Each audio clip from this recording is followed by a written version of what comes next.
او الاهلي اولا نزل بيان وقال لك انا خلاص انا مكمل. طب ما انت اتحقق لك ايه عشان تكمل بقى؟ ايه اللي اتحقق لك من الاهلي؟ يعني انا عايز اعرف بقى الاداره والناس اللي لسه هتطبل، ايه اللي تسيبك منهم خالص والثلاث نقط قلت رايي.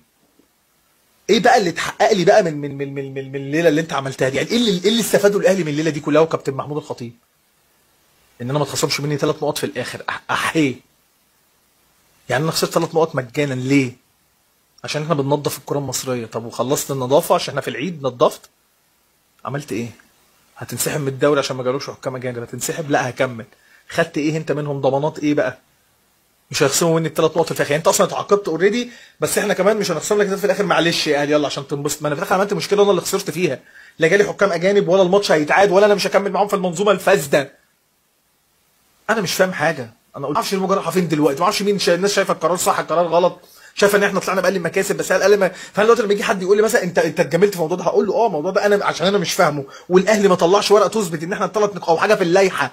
يمكن في حاجه تطلع بكره انا ما اعرفهاش. لو حاجه في اللائحه بتقول ان انا ممكن ما يتخصمش مني الثلاثه في الاخر، هقول برافو يا اهلي انك بصيت على اللائحه.